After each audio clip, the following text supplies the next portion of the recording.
Come, Reb Bob. Okay, and I have if we get there, I have chapter 11 sitting in the copy machine. Do you have the office key with you, or do I have to go get it? I have.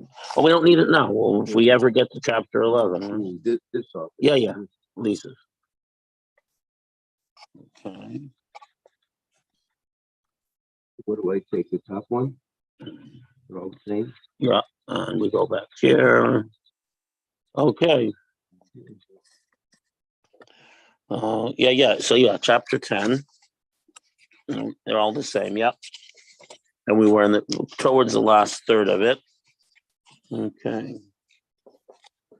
Yeah, I have to get some more of those K-cups for times other than breakfast. Someone has to. Next time, they usually have them inexpensive at the Yatzmach tree shops. Okay. Which I usually pass in New Haven. Okay, so let us proceed.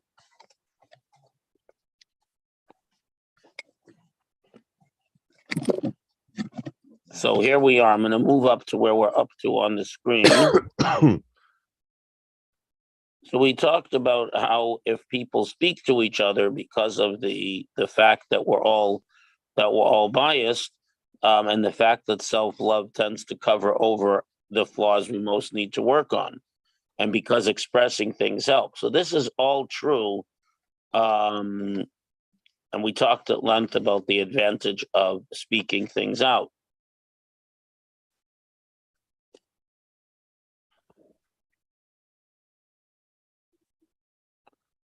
Okay, so we're up to the word v'nimtza, which in English it's on, they're double-sided pages. So it's the bottom quarter of the third page. It is thus.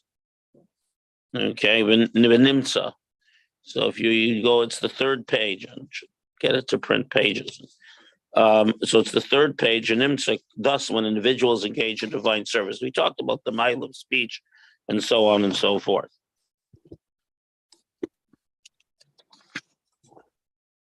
Okay, v'nimtza. So it's at the top of the line. Yeah.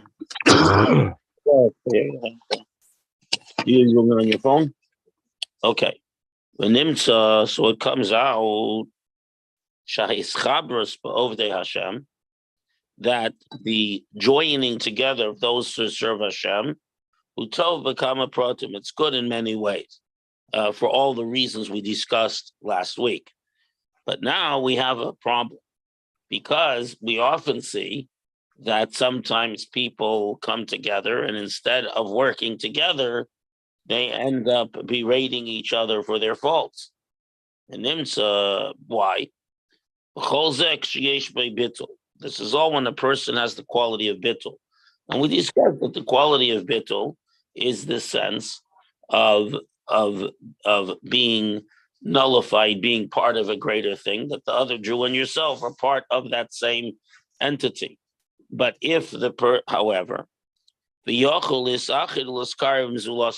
the other person's existence is not perceived as a contradiction to yours. When I say a contradiction, I don't mean that you don't feel that you both can exist in the same world.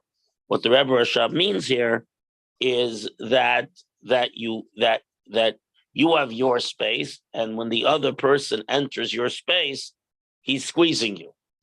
In other words, that your space, rather than blending, you see it as as an expansion of that person into my space. And therefore, if we're sitting together and you start telling me what I need to work on, so if I don't have bittul, what's going to happen is I'm going to feel that you're entering my space, and that you're squeezing me, you're limiting me, you're degrading me, because you're telling me what I need to fix. Whereas if we're working on this, and it's something that, in other words, that it's important to each of us that every Jew be as complete as possible, and on the personal level, that it's important to me that it's important to the speaker that the one being spoken to needs to be complete, and I accept that I become complete by listening to the other person. So then we're working together. There's one of the most famous Arya Levin was a very famous person in Yerushalayim. Um, people are accused of writing hagiographies, but Simcha Raza's biography of one of the first biographies of sort of modern tzaddikim actually is not hagiography. Rabbi Levin really was the kind of person they say about him. I actually met some people. I actually met his grandson once, who was already an old man, but he was very active in the 40s and 50s in Yerushalayim. Very interesting person. So Rabbi Levin, when he was very old, came with his wife, who was also very old, to the doctor. She had some kind of problem with her foot. So the doctor asked her what's wrong, and Rabbi Levin blurted out. He said, "Her foot is hurting us." So that's the sense of bittul, where, well, granted it's perhaps easier with a spouse, but it's that sense where I see that the other person is seeking to improve the us, and the person doing the speaking, which is equally important, it perceives it as not as me expressing my superiority over you, but rather it's a genuine concern because your state bothers me and my state bothers you. It's and that's one of the things that the Frierdiker Rebbe says, that before you tell someone they need to improve themselves, you have to cut your nails. In other words, when you want to pull someone towards you, you don't want to scratch them in the process. And also the nails. The reason why we get rid of our nails and so on, because the nails are growing from the body, but they're dead. They represent the place. They represent the idea that from every good part of us, it's possible to give life ultimately, if you're not careful, to klipa, to negativity. So you don't want the good impulse to help someone descend into the negativity of Yeshua. This is the concept.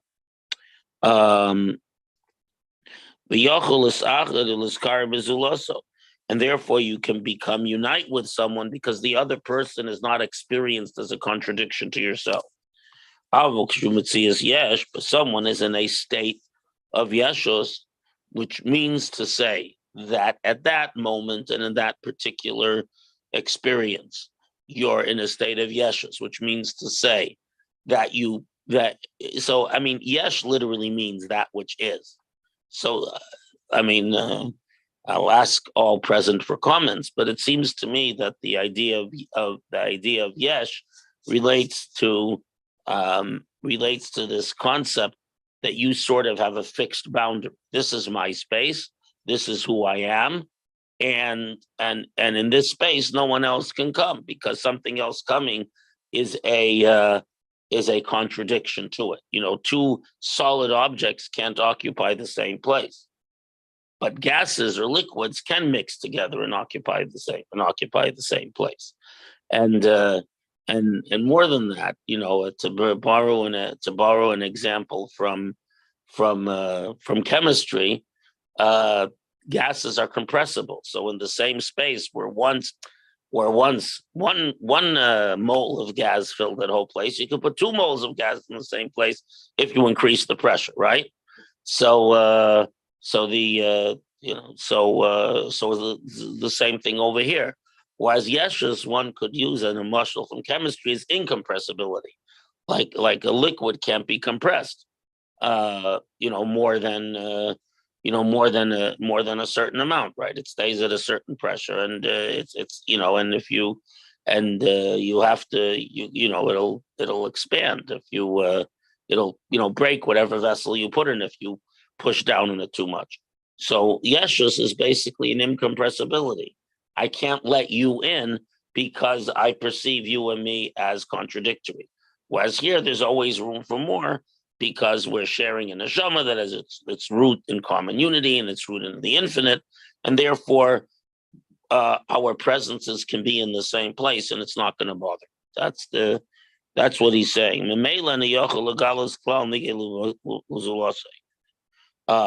He can't reveal his inner faults to someone else. Why? Because that is shrinking me. That's shrinking my Metzias, and my Metzias is incompressible.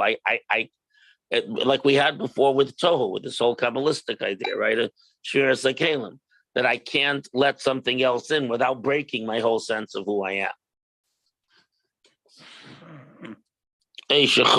So it's very interesting. I mean, if we're honest with ourselves, we've all experienced these feelings in our lives. And so there's two things. Either I feel that if I reveal my shortcomings, I'm shrinking myself. I'm breaking apart what I am. That's the yeshus. I'm this block that I can't break pieces off because I feel I'm breaking myself apart. Or you feel that the other person is very low. How can I reveal my affairs to that person? What purpose will it serve me? So there's like two levels of yeshus. One is that I am afraid of reducing myself. The other is that my sense of self demands that I see myself as higher than someone else. So how can I reveal myself to that person? And it's sort of like two levels of yeshus. One is, shall we say, defensive. The other is a sense of superiority, which is in a sense offensive. Yeah. It kind of relates back to saying, "Don't burst my bubble." Yeah. Right. But again, there's the bubble where I happy where I am, and I don't want someone to come and right and change it. The other is where my yeshus drives me to right, and to see yourself as superior to the other person.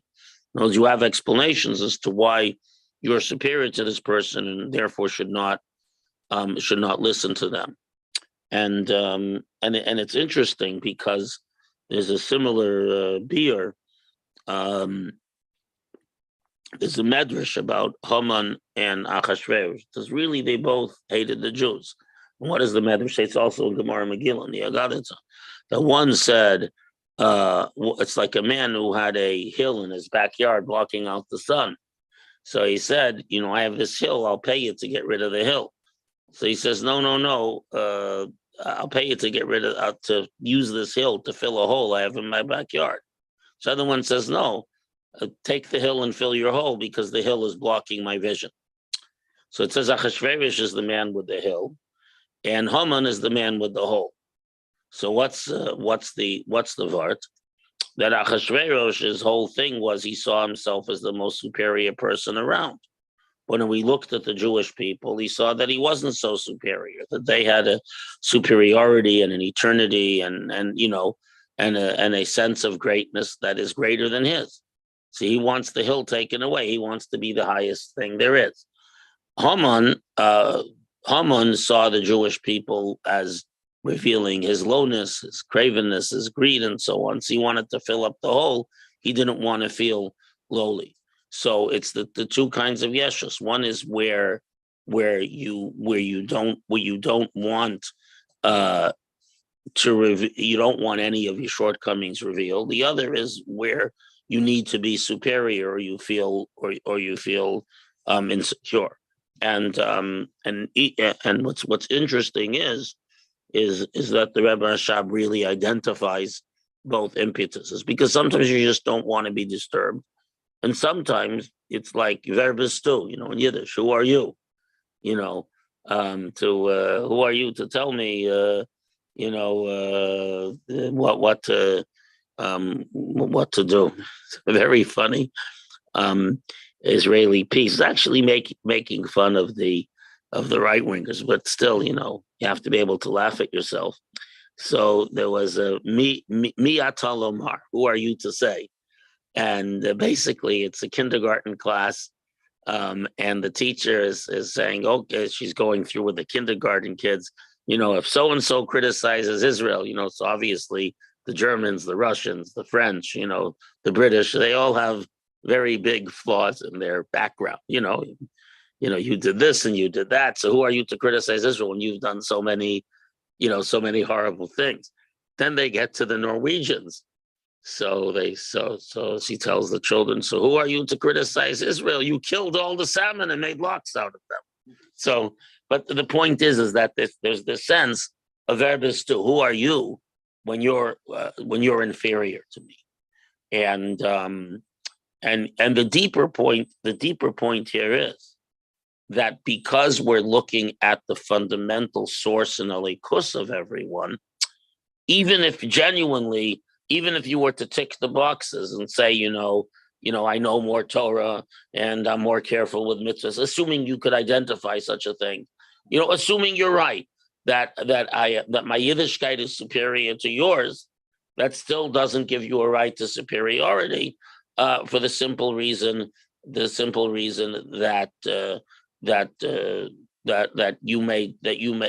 you don't really know how much the other person, it says in Tanya, is serving Hashem, and you have to assume that the other person is working harder than you. It's a fundamental assumption you have to make.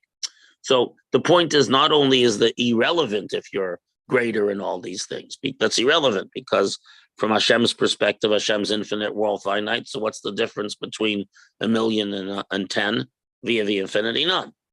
So first of all, the guy, if we're truly bottled to the Ein Sof, there's no difference between anyone, even if it is true.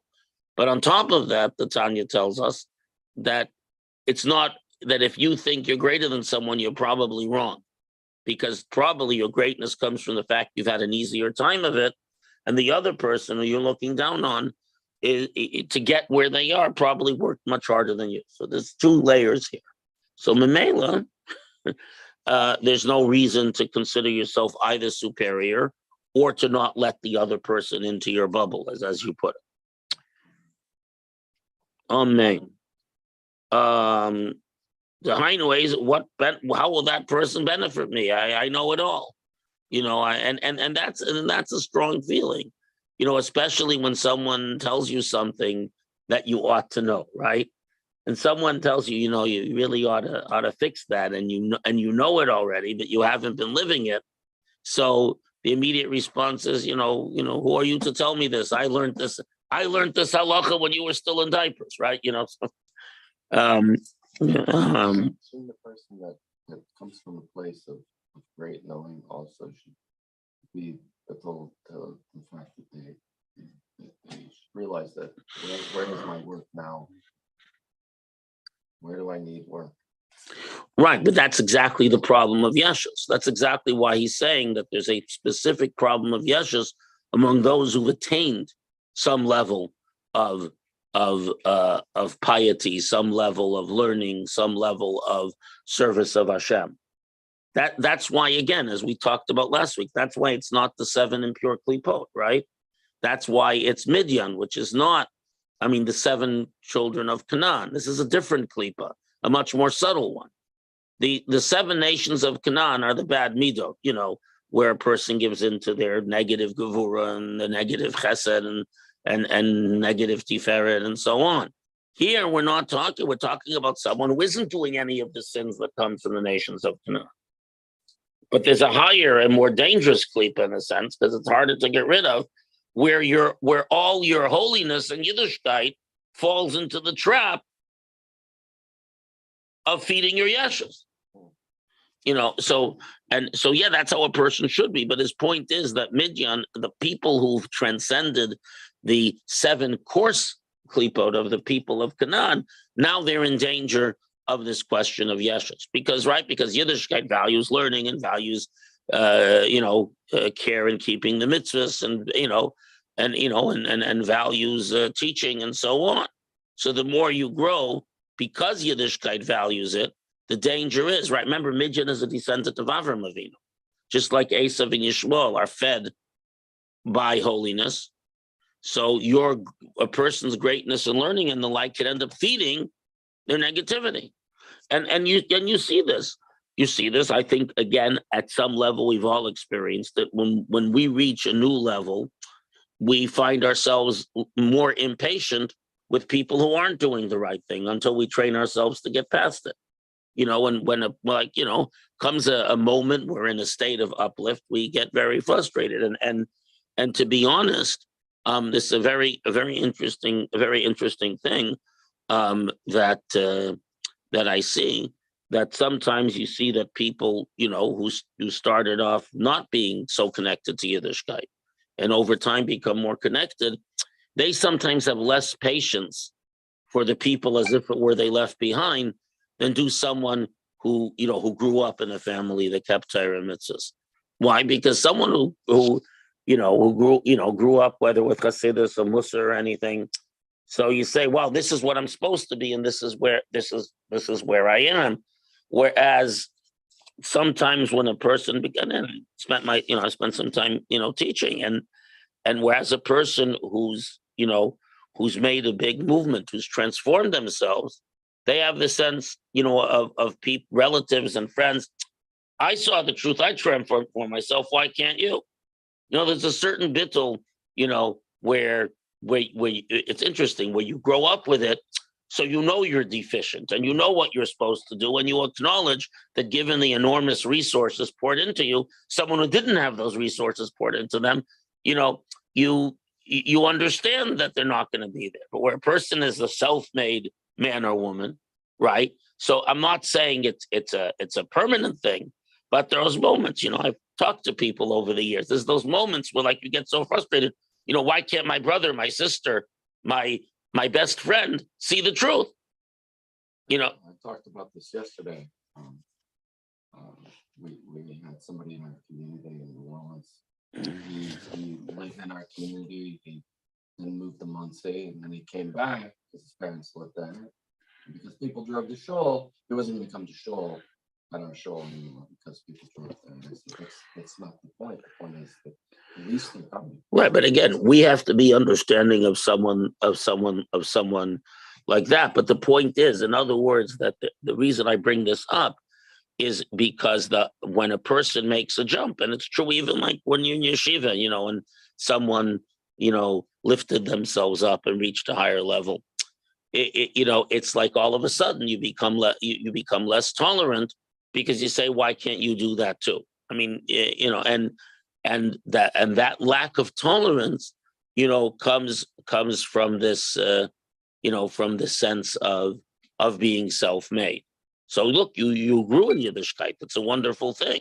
You grew in Avodas Hashem. But when you ascribe that growth to yourself, that's the kleep of midyan feeding it off.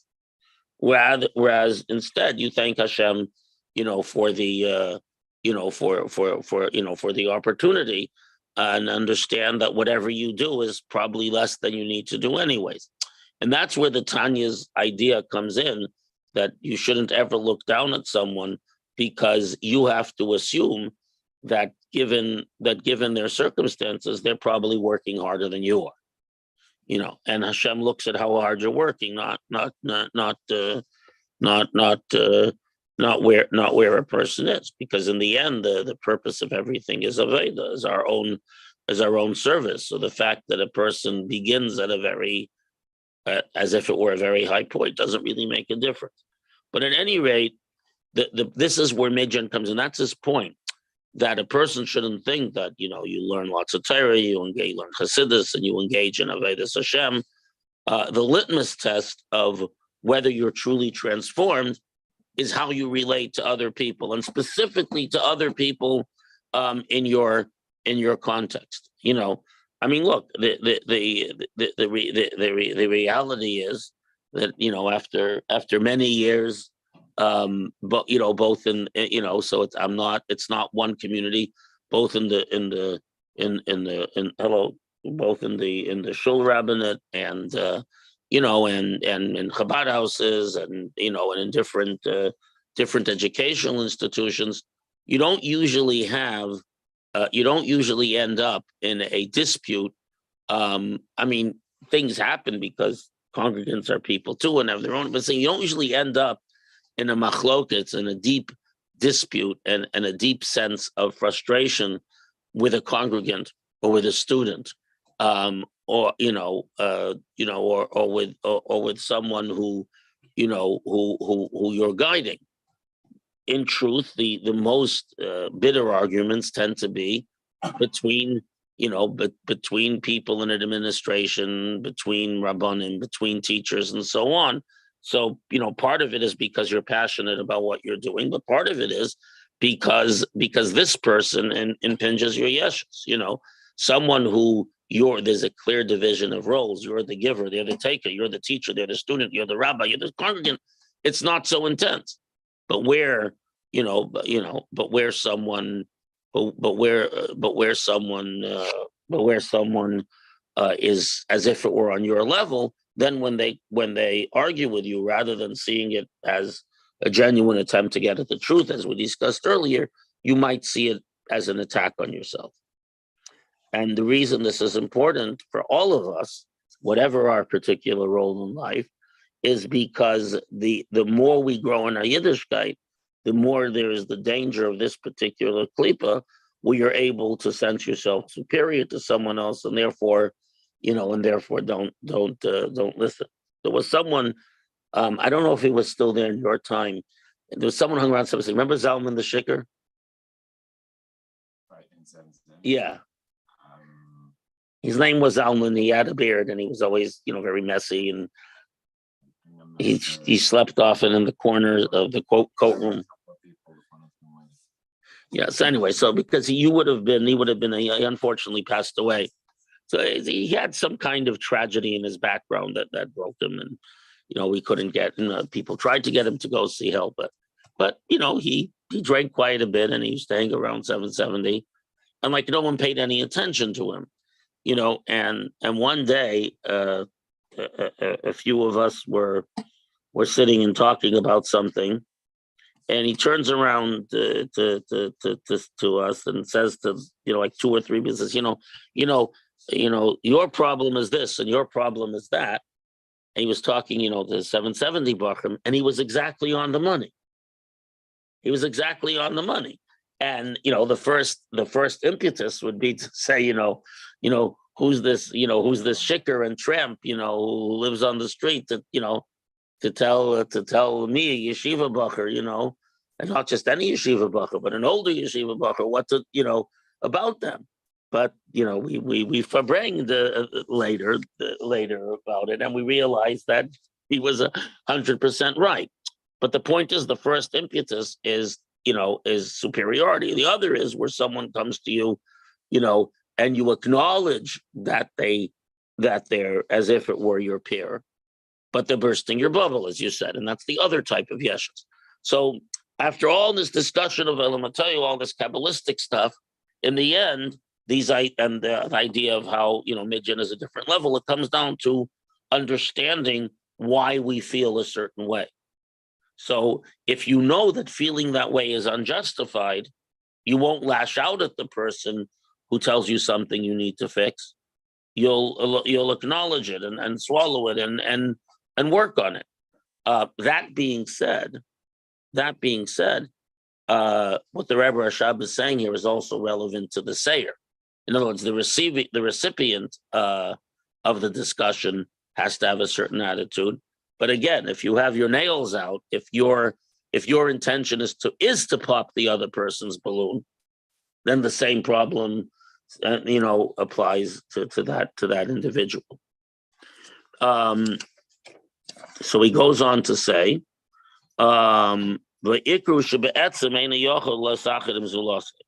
the problem is that in essence, he cannot separate himself, he cannot unite himself with the other person, whether in studying Torah, because he'll stubbornly defend his opinion, and he'll insist that his opinion is the truth. And I think we've all seen this. Because sometimes what happens? It's very interesting. Sometimes what happens is that we'll be in the middle of we'll have this idea, and someone will tell us, no, it's wrong. You're understanding the halacha wrong, or so on. And because you staked your opinion, and maybe you staked your opinion publicly, you have a very hard time, not just acknowledging that you were wrong. Sometimes it's the easy part, even understanding that you're wrong, even though you're this really brilliant guy or gal. Why? Because your yeshus distorts the intellect, and it seems to make sense. And I think those of us who spent, any time in yeshiva, you see this, right? That sometimes, you'll be discussing something and learning, and and it's so obvious that it doesn't make sense, but the person will stand by it and will insist on bringing proofs and so on.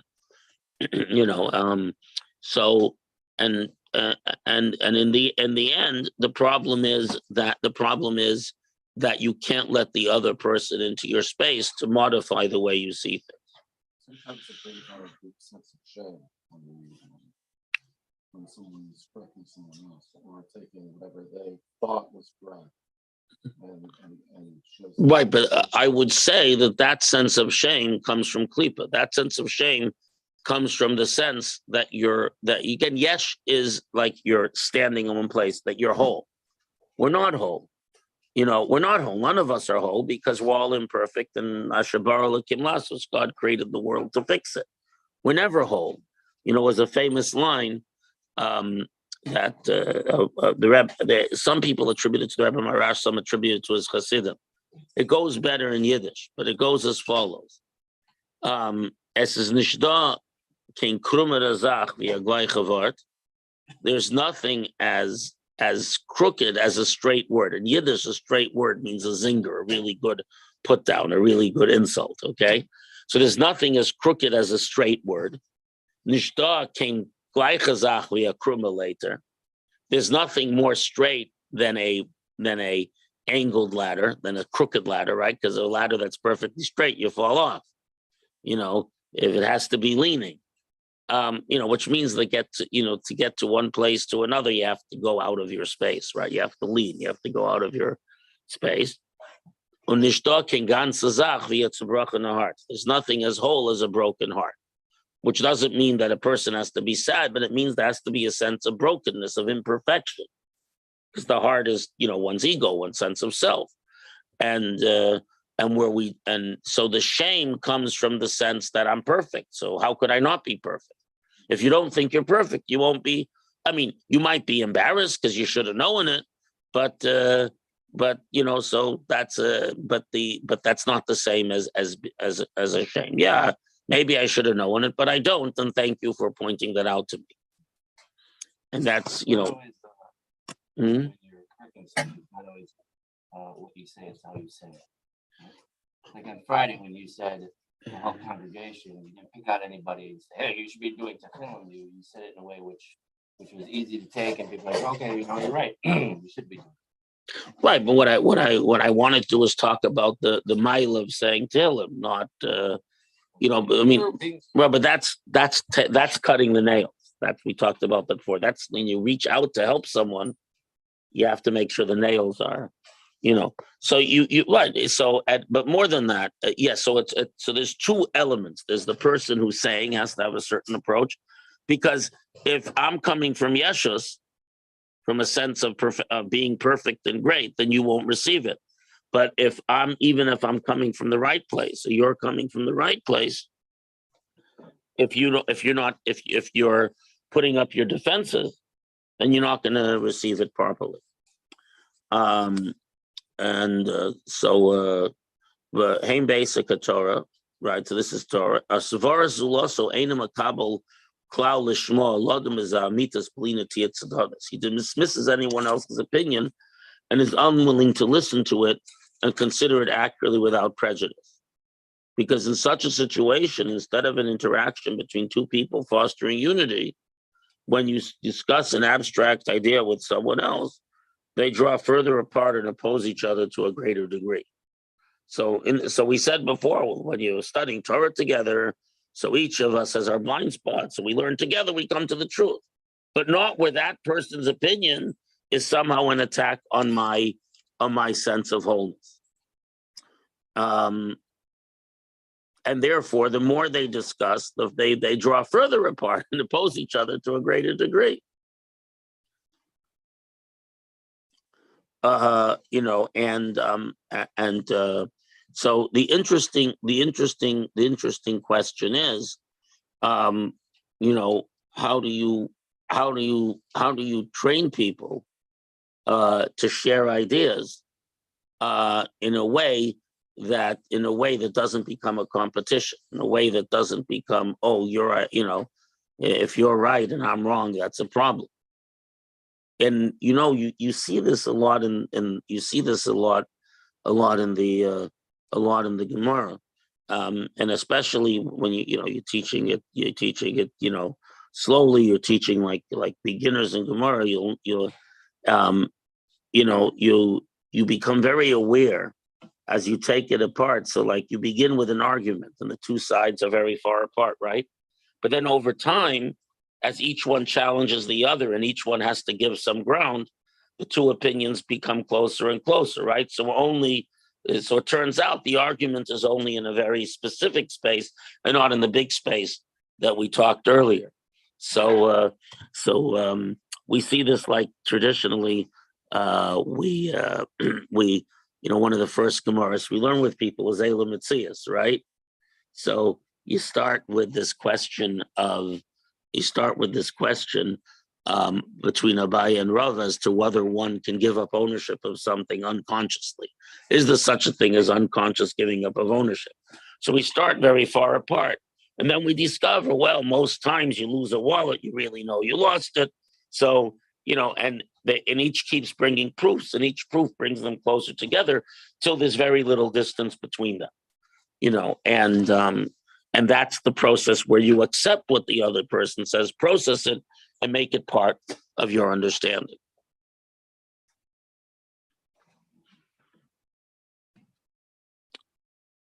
But on the other hand, and more than that, then it becomes a reason not to cooperate and join with the other in the future, because he said this to me and he said that, and he's just not reliable, and so on.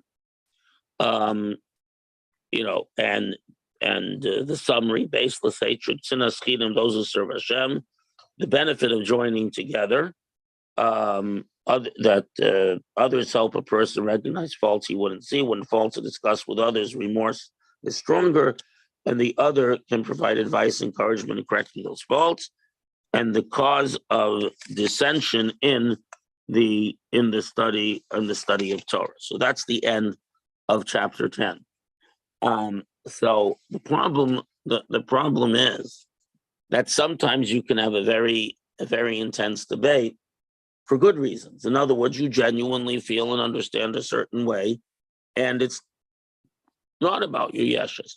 Or sometimes you have a genuine debate, and one's sense of self or insecurity comes in at that point. So this is really this issue that we talked about here is really a very hard avoda, because we all have a propensity to this thing in midgens. And sometimes whether individuals with each other in a family or even in a community, you have to say, hey, this isn't working, this isn't good, we have to do things differently.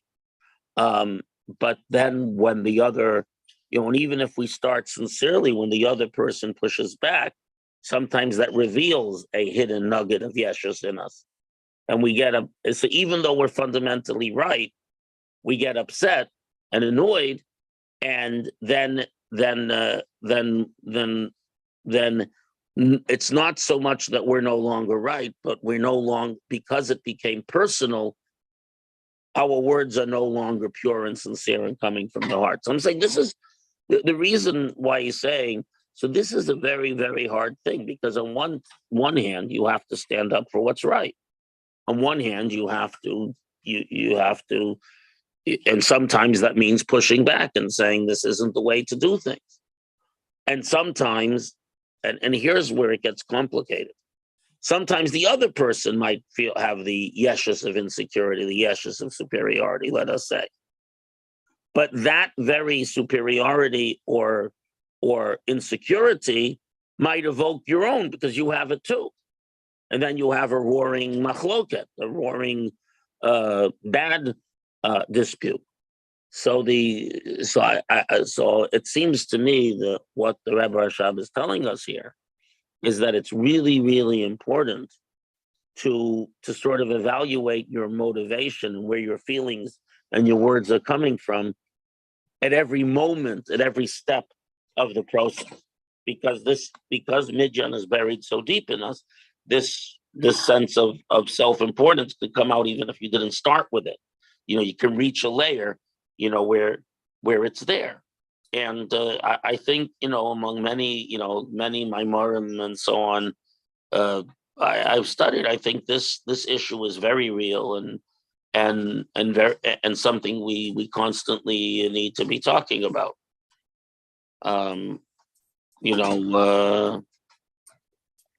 So anyway, any further thoughts, Royce Coughlin? I just believe in the question.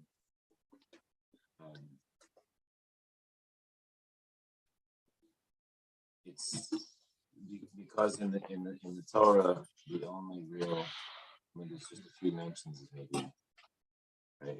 It's pretty straightforward that the Canaanite nations represent the seven Midos, and we have to conquer them. It's pretty straightforward. We have to negate them and replace them. Yeah, it's pretty black and white. But by Midian, we have Yisro, Right. the story of Yisro, and maybe some other mentions. And so like I said, I don't want to get into it now, but just to throw it out there, something to because I don't recall in the Mimer, I don't recall it ever actually addressing this directly. We just take it as the No, but he began with the Cholzu, that the last thing Moshe has to do before he dies is to cause that was the whole point, that Achar Tasef El Amecha. Right. That this is Moshe's last task, is to wage war with Midian. So why is this the pinnacle of Moshe's task? Right. So therefore, Midian must be something that's specifically rated to Moshe, who's the Bitul, and who lies at the core of Torah, right? So Yeshua can conquer the seven nations, but Midian somehow needs Moshe. That was the Right now. So what I'm saying is I'm wondering about exploring that, meaning going back into the Chumash itself and exploring that in more detail. In other words, but also the persona of Yisro, like the fact that whether he went along with us or ended up going back to his homeland. But even if he did, he becomes the ancestors of the Cani, who are either Jews or Noahites. But they're